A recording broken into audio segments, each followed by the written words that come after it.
Now, what is the perfect length? Is it this, or this, or this? How about this? Probably not this. For the purposes of what we want to try today, it's actually this over here. This is what I believe to be the perfect map for the Desperado when you super buff it. But not just all Desperados, only the middle path. Probably the tower that can get the furthest if you super buff it. It's no surprise by now that to maximize the Golden Justice's potential, you want to have it shoot down a straight line, so that's why the map is this way. But you're probably wondering, why does the map not extend all the way to the corner? Wouldn't that make the map even longer, so a longer time for balloons to reach the exit? Yes, however, as you may know already, the Golden Justice will switch to a pistol attack, which is so much worse, because it does not have brute bomb power, which is probably what we want for late game. So therefore, if I extended the map all the way down to here, and then have the Desperado placed over here, kind of like where it is right now, you'll see that balloons will reach the pistol range, and everything will be ruined. So that's why I had to calculate every single range buff I wanted to give this guy in advance to find the point where I want to end the track, where I want the tip to be. So these are the range buffs I plan to get. Permanent Brew, a Primary Mentoring, and then a True Sun God. There are obviously more buffs you can give, but the more range you give, the smaller your track is going to be.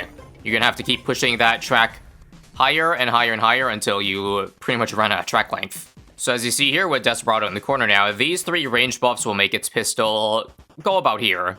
And if we want to confirm that indeed the F-pad here does not make this guy use his pistol attack, well, we'll just take a careful look here. And if we ever notice the Desperado shoot rapidly, its pop count go up rapidly, then we know that it switches to his pistol. But I think I made it pretty consistent, and it should never ever touch.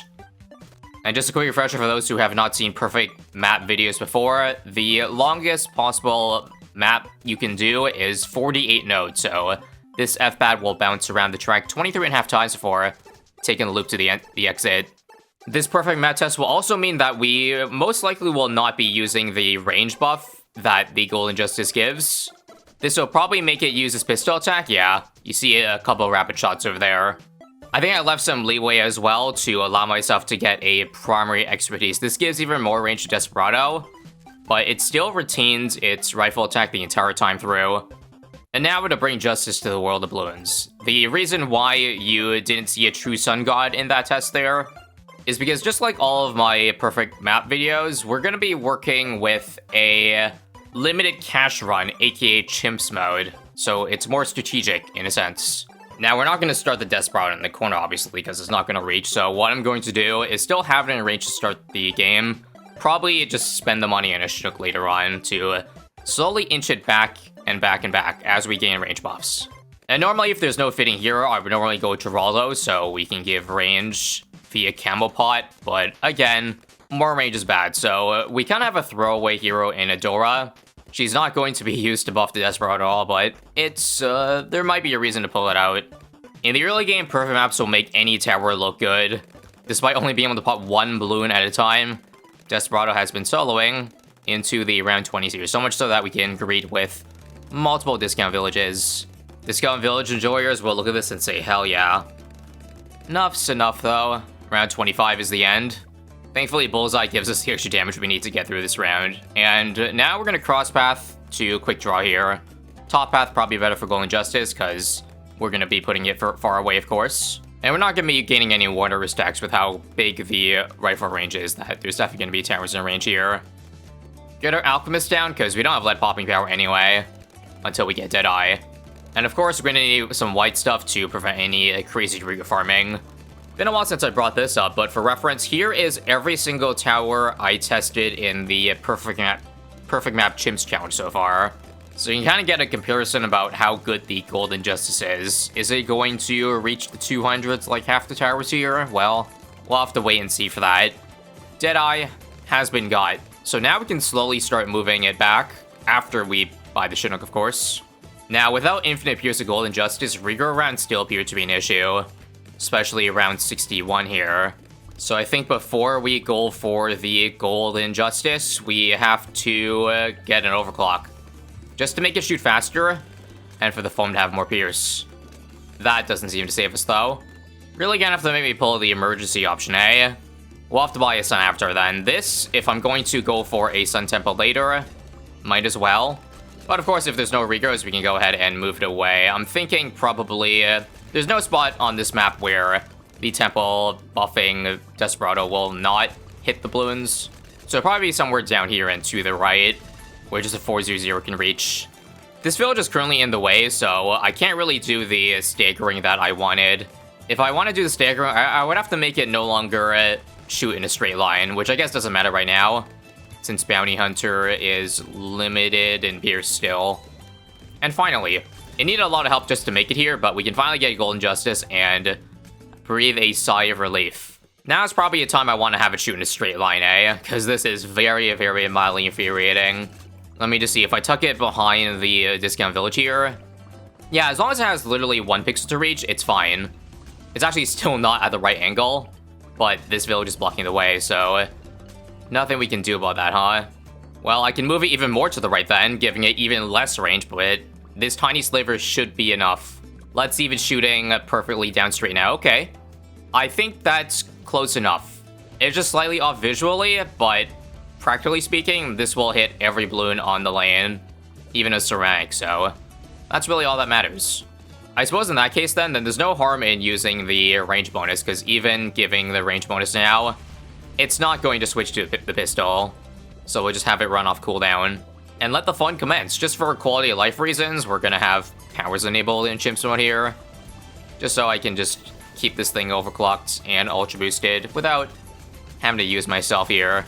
The play from here is to go for an ultra boost before we go for the Sun Temple. Normally, it probably makes more sense to discount the ultra boost after getting Sun Temple. However, if we have to buy 50k of support sacrifice anyway, then it's actually more efficient just to sacrifice the ultra boost away. Now, there's probably some merit to not even going for the 50k sacrifice, because in case you're not aware, the only difference from 25k to 50k is +1 damage. You just get +2 with everything in the range temple versus +1. And the Golden Justice already has hundreds of base damage, so what good does 50k of sacrifice even do? It's probably just worth it to save the 25k, eh? And probably, but I expect myself to get every buff anyway, so the 25k won't matter if the Golden Justice is strong enough, and I believe it should be. Now, another friendly reminder that the Golden Justice is stronger against fortified balloons than non-fortified, because it gives an over 2x multiplier to them. So you should see it shred 107 here. Boom, almost one-shot F-mobs there. And things are just getting started here, folks. See here, 108. Actually, I stand corrected, the Golden Justice is only double the fortified, so it does the same amount to a fortified as a bad, essentially, or a non-fortified. But that's cool. It's basically as if we had a balloon incineration or shattering shells at home that also works on, you know, every class of balloon, including a BAD. Speaking of which, since we're already on this tangent, I bet the Mortar Paragon will have the ability to de-fortified bads. That's gonna be quite spicy when it comes out, eh? But we'll probably have to live until the year 2030 to see that. Now, let's see how many loops it will take to beat 3 bads here. We'll go ahead and use the mark ability. This is a global mark, so we can have it do double damage to the bad coming in before it reaches the range. And let's see. It will take only 1 bounce back for all 3 bats to pop. I'd say we're looking pretty good for at least round 200 here. This applies to pretty much every perfect tower I've done, but god, does it feel so good. Feels so good to just be spectating this. I've noticed that some shots are still whiffing badly. Oh, that's because there's barely any range here. And now, finally, we're literally $1 short of the Sun Temple, but it's about time. I think I'm gonna inevitably have it sacrifice 1 village if I wanted to reach the Desperado without buying super range. But let me see first off, okay? $1 off of 100,000 is crazy. But if we take a look here, sacrifice this guy. Oh, nice. We threaded the goddamn needle, and we got the village buff without sacrificing the 3rd discount. So we don't have to rebuy it. Awesome. Now we can start giving buffs slowly but surely. We'll start with a Jungle Drums, Primary Training, and Primary Mentoring. And how much damage are we doing per shot now? 5,000 damage if it is a crit. And if not a crit, then about 2,000 damage or so. Now, that being said, the more I think about it, the more I think maybe it is worth it to sacrifice some track length to give the Desperado more range, because how Bullseye works is the crit chance will increase for every unit of range away the target is. And I don't think it's capped at all.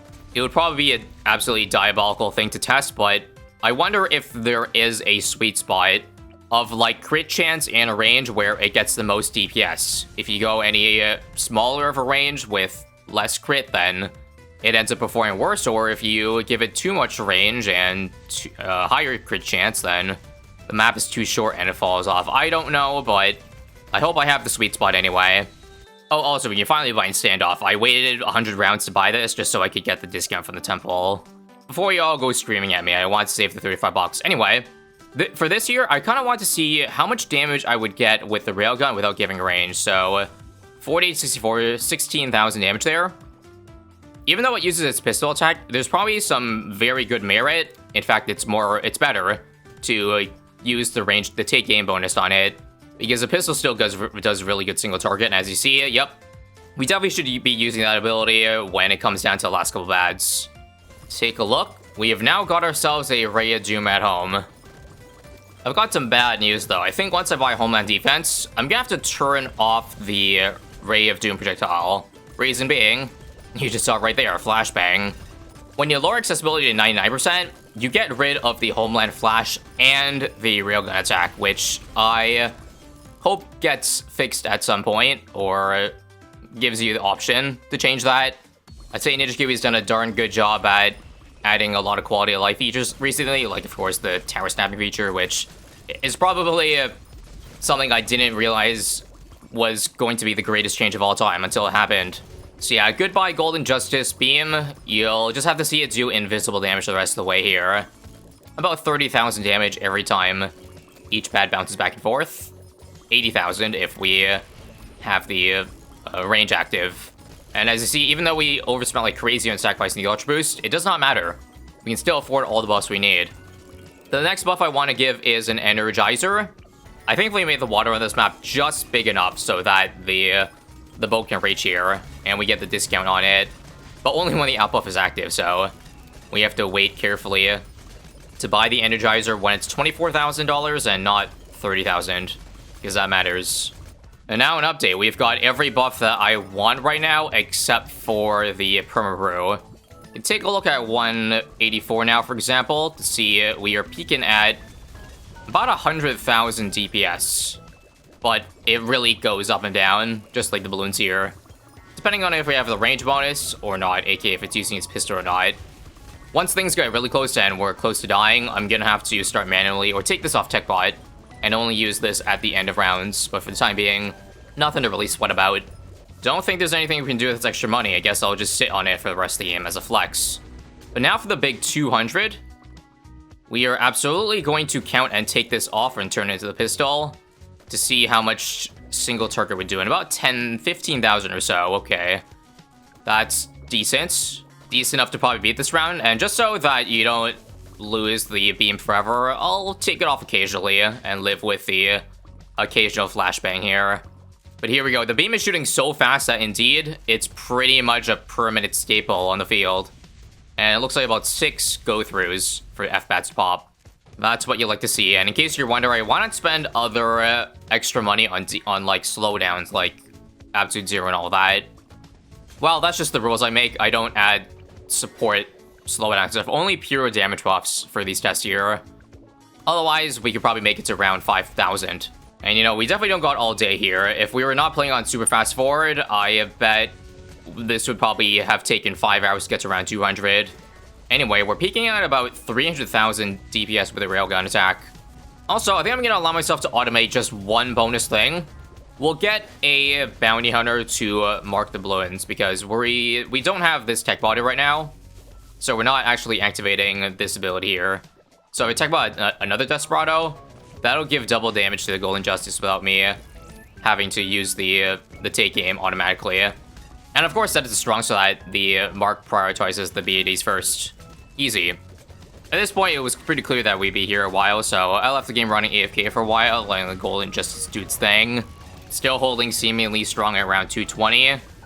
241 here, I finally decided to add Glue Storm and Super Brittle for some plus damage, even though I said earlier These don't do much for the 200 damage that the Golden Justice does. Its pistol attack is a lot lower in damage and probably worth using. I mentioned pistol because I'm starting to use the range bonus. We are starting to need it because I actually came back to a dead screen on this round here, so very important to squeeze in some bonus damage here whenever possible. DDTs are the biggest culprit here, so if we just beat this last inside, we should be good.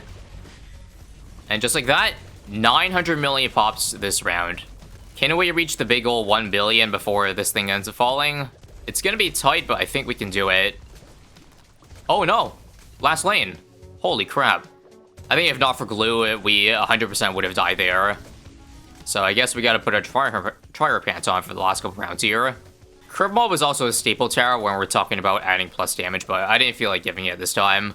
I think the stun is a little bit too OP in my opinion.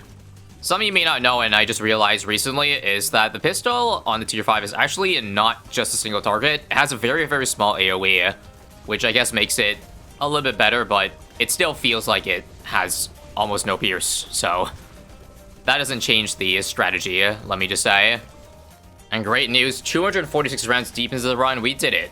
1 billion pops has been reached. And it took long enough, but finally, at about 1.2 billion pops, I think it's the end for the Desperado. I've tried 256 several times here, but I think scaling has finally caught up. I still actually use TechBot for the Desperado, but only when there's a couple boons left. I basically want to activate both abilities immediately. See if third time's a charm here. See, 4 to 5 bad pops about the same time as the normal. And we do actually clutch up. Okay, one more round. What's honestly crazy is that this is getting very close to how far the Ray of Doom got, which is pretty damn impressive considering the Ray of Doom had a longer map to work with and it is more expensive. Now, it's finally Ogre on 257 though. The Golden Justice finishing at 1.207 billion at the start of this round. Other towers, in case you're wondering how much damage it did, Expertise actually did more than the Temple. But I hope you found some satisfaction in this test, because I certainly did. Straight line map plus straight line projectile equals good time. If you want to check out other perfect map showcases that you may have missed, then go ahead and click here.